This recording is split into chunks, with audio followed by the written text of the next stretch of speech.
¿Qué harías si tu propia ciudad te obligara a elegir entre el silencio eterno o la muerte por veneno? Imaginen a un hombre que nunca escribió un libro pero transformó todo el pensamiento humano de la cultura occidental. Caminaba descalzo por las calles de mármol, desafiando a los hombres más poderosos y soberbios de su tiempo. No buscaba oro ni honores, solo anhelaba la verdad oculta tras las mentiras de la política y religión. Su única falta fue enseñar a los jóvenes a pensar por sí mismos en un mundo cegado por tradiciones. Sócrates se convirtió en el primer mártir de la libertad de pensamiento en la historia de la antigua Grecia. Esta es la crónica de su sacrificio final y de cómo su voz aún resuena en nuestra realidad. Sócrates no era un maestro convencional que cobraba grandes sumas de dinero por sus lecciones de retórica compleja. Él se consideraba un simple partero de ideas que ayudaba a otros a dar a luz su propio conocimiento. Su método principal era la ironía, una herramienta para desnudar la ignorancia de los supuestos sabios de Atenas. Frecuentaba el mercado público buscando conversaciones profundas con artesanos, poetas y políticos de un muy alto renombre. No ofrecía respuestas acabadas, sino que lanzaba preguntas que desmoronaban las certezas más profundas de sus muchos interlocutores. Para muchos ciudadanos, era una presencia molesta, un tábano que picaba al perezoso caballo de la gran ciudad. Sus contemporáneos lo veían como un hombre excéntrico, feo de rostro pero poseedor de un alma realmente brillante. Vestía siempre la misma túnica vieja y no le importaban las posesiones materiales ni el lujo de la élite. Mientras otros buscaban el éxito, él buscaba desesperadamente comprender qué significaba vivir una vida llena de virtud. La juventud de Atenas quedaba hechizada por su capacidad para desmantelar los argumentos vacíos de los famosos sofistas. Sin embargo, ese mismo carisma generaba un resentimiento oscuro entre los guardianes del orden y la tradición establecida. Sócrates creía firmemente que una vida sin examen no valía la pena ser vivida por un hombre libre. Ese cuestionamiento constante de las leyes fue la semilla de su futura y trágica perdición ante el Estado. Así comenzó el conflicto eterno entre la conciencia individual y el poder absoluto de una democracia en crisis. Todo cambió cuando el oráculo de Delfos declaró que no existía ningún hombre más sabio que el propio Sócrates. Al recibir esta noticia, el filósofo quedó perplejo pues él mismo se sentía profundamente ignorante de las grandes verdades. Decidió entonces entrevistar a todos aquellos que tenían fama de sabios para demostrar que el oráculo estaba equivocado. Habló con políticos influyentes, pero descubrió que estos hombres creían saber mucho sin entender realmente nada en absoluto. Luego interrogó a los poetas, dándose cuenta de que escribían por inspiración divina y no por una verdadera comprensión. Finalmente acudió a los artesanos, quienes sabían su oficio pero creían erróneamente ser expertos en todas las demás áreas. Sócrates concluyó que él era el más sabio porque, al menos, era consciente de su propia y vasta ignorancia. Esta revelación no fue un acto de humildad fingida, sino el pilar fundamental de su revolucionaria búsqueda del saber. Entendió que el reconocimiento de la propia falta de conocimiento es el primer paso necesario para el aprendizaje real. Sin embargo, su honestidad intelectual fue interpretada como una burla cruel hacia las instituciones más sagradas de Atenas. Los hombres poderosos no perdonaron que un anciano pobre los dejara en ridículo frente a sus jóvenes seguidores. Cada vez que Sócrates exponía una contradicción, sembraba una semilla de odio en el corazón de sus enemigos. Su búsqueda de la verdad se transformó, sin quererlo, en una amenaza directa para la estabilidad del gobierno.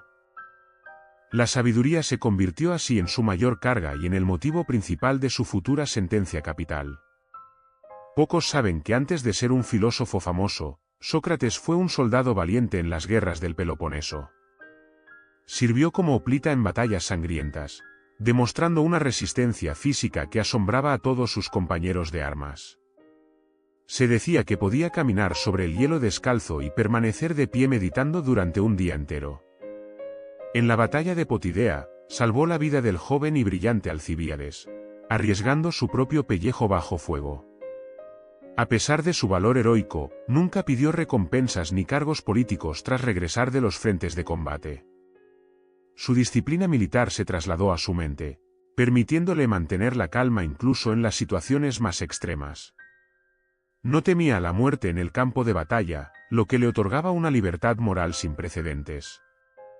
Esta fortaleza de carácter lo hacía inmune a las amenazas y a los sobornos que corrompían a otros ciudadanos.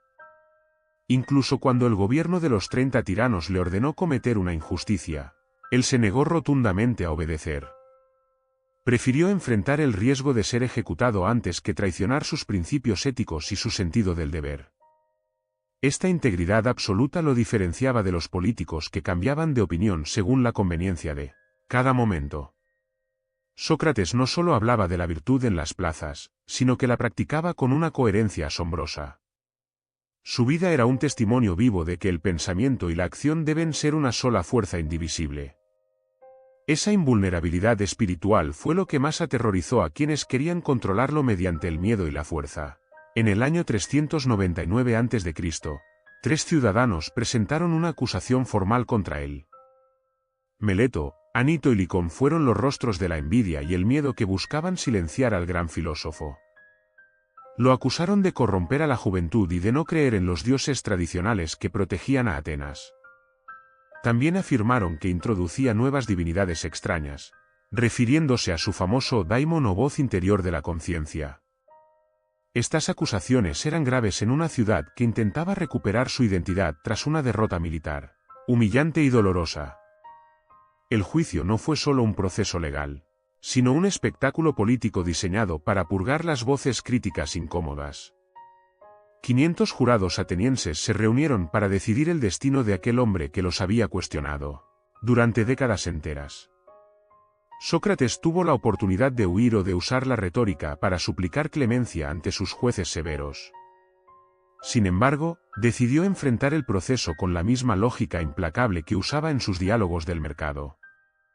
No buscó la compasión del jurado llevando a su familia para llorar, como era la costumbre de la época.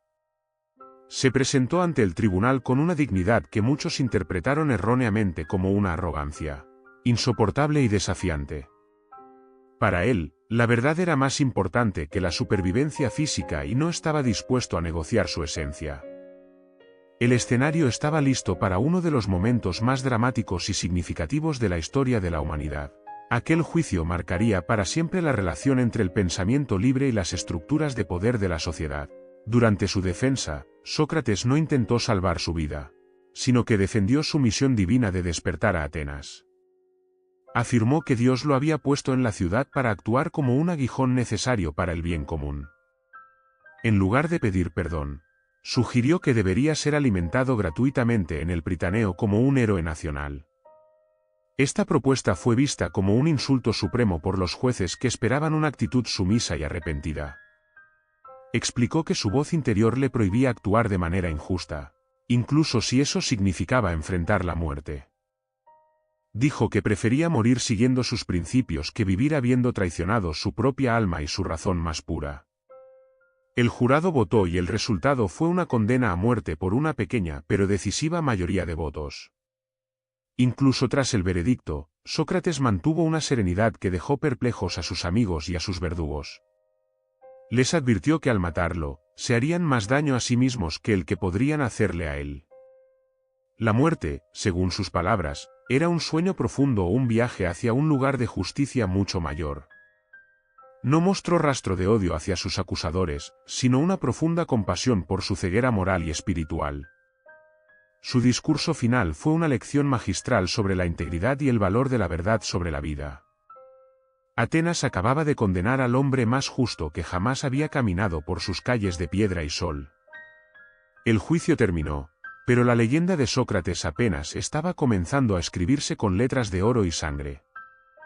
Debido a una festividad religiosa, la ejecución de Sócrates se retrasó varios días, manteniéndolo en una prisión oscura. Durante ese tiempo, sus amigos más cercanos planearon una fuga perfecta para salvarlo de un destino tan cruel. Critón, uno de sus discípulos más fieles, lo visitó al amanecer para suplicarle que escapara hacia otra ciudad vecina. Le ofrecieron dinero, contactos y una vida segura lejos de las leyes injustas que lo habían condenado a morir. Sócrates, con una calma sobrenatural, rechazó la oferta y comenzó un diálogo sobre la justicia y el deber ciudadano. Argumentó que las leyes de su ciudad lo habían criado, protegido y educado durante toda su larga y fructífera vida. Huir significaría romper un contrato sagrado con la comunidad y destruir la autoridad de la justicia que tanto defendió. No podía predicar la virtud durante años y luego actuar como un cobarde cuando la ley se volvía contra él. Para Sócrates, la integridad de su alma era infinitamente más valiosa que unos pocos años más de vejez miserable. Sus amigos lloraban desconsolados, incapaces de comprender una lógica que ponía el principio por encima de la existencia misma. Él pasó sus últimos días conversando sobre la inmortalidad del alma y la naturaleza del mundo más allá del cuerpo. La prisión se convirtió en un aula donde se impartió la lección más difícil y valiosa de toda la filosofía. Cada minuto que pasaba lo acercaba más a la copa de cicuta que pondría fin a sus días terrenales. Sócrates estaba listo para demostrar que un hombre libre puede ser dueño de su destino incluso en sus cadenas. El día de la ejecución llegó con una luz clara que bañaba las paredes de la celda del filósofo. Sus discípulos se reunieron alrededor de él, formando un círculo de dolor y admiración que ha perdurado por siglos. Sócrates les pidió que no lloraran, pues la muerte no era un mal para quien ha vivido rectamente siempre. Les recordó que el cuerpo es solo una prisión para el alma y que la filosofía es preparación. Se bañó por última vez para ahorrarle el trabajo de lavar su cadáver a las mujeres de su familia. Despidió a su esposa Jantipa y a sus hijos con una ternura que rara vez mostraba en los diálogos públicos.